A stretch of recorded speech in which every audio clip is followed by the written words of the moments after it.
Now we have Senator Risch. Well, thank you very much. Secretary, thank you for coming.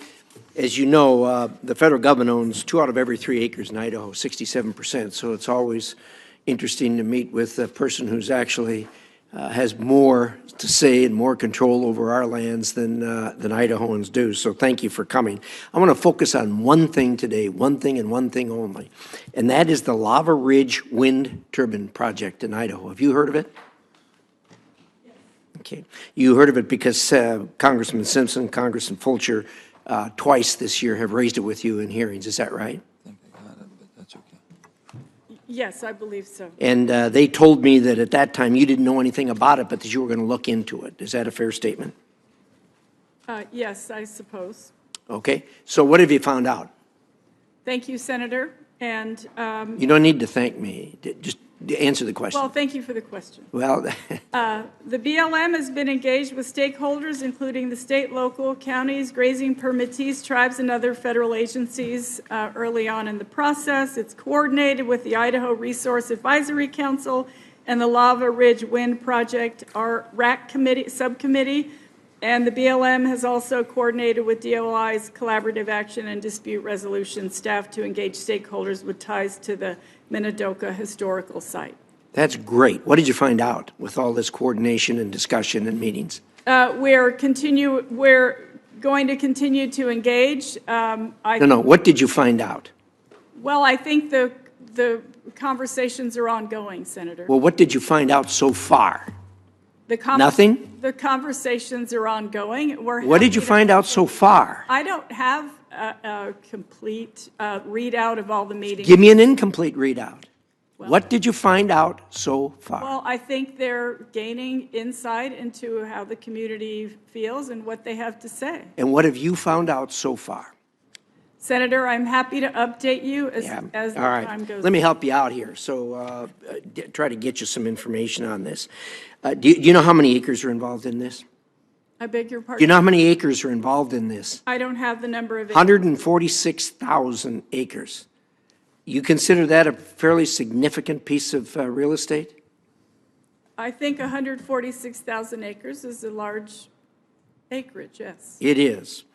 They're talking about 378 turbines. The smallest ones are just slightly bigger than the Statue of Liberty. The largest turbines are, have you ever been to Seattle? Yes, sir. Seen the space tower? Or the Space Needle? I don't think I've seen Space Needle, but. Well, the Needle, whatever it's called, the building, the big tall building there. No, I have not. Okay.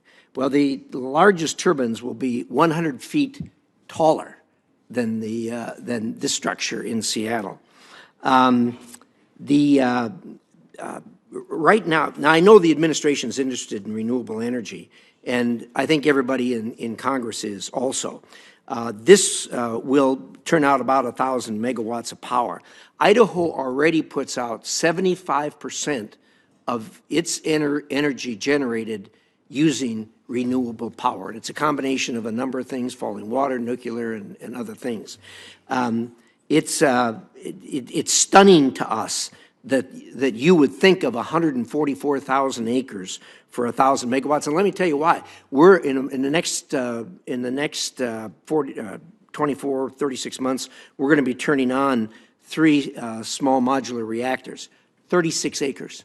36 acres, and it'll put out about the same as this 146,000 acres. I know you love the land. Everybody does. I want you to take a quick look at this picture of a rendering of what the landscape out there will look like. Ayla, could you hand that to her for me, please?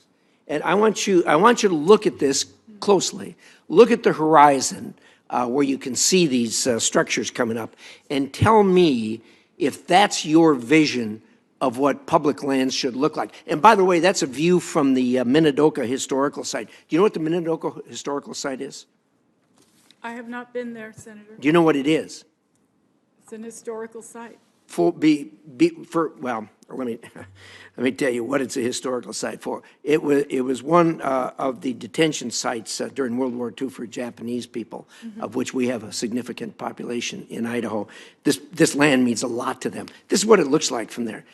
Tell me, look at the horizon and tell me, is that your vision for what public lands should look like? Senator, did you say this is a rendering? It is. So they superimpose those on? Exactly.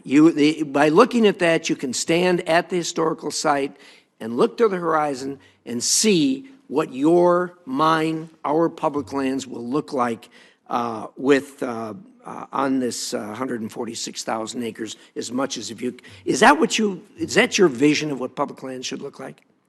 Senator, I think there's a lot of visions for public lands across. No. Don't give me that. Is that your vision for what public land should look like in America? Senator, we have millions of acres of public lands all over the country, and they all look different. Do you like that? Senator, I understand what you're saying. I want you to know that we care deeply about we listen to people. We get their input. I'm glad you're listening to people, because let me tell you who you should be listening to. First of all, you have a resource advisory council, a RAC committee there, do you not? Yes. Do you know what they've said about this? Your council, you know what they said unanimously about this? Please tell me, Senator. Don't do it. We have a legislature in Idaho, Republicans and Democrats. They passed a resolution in both the House and the Senate, unanimously bipartisan. You know what they said? Don't do it? You got it. That's exactly what they said.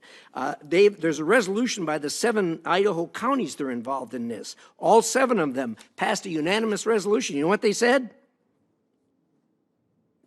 Don't do it. There's been letters signed unanimously by the Friends of Minidoka and the larger Japanese-American community inside and outside of Idaho. And you know what they said? Don't do it. You've received a letter from myself, the governor, the rest of our delegation, and we've said the same thing. Don't do it. So let me close with this. Don't do it.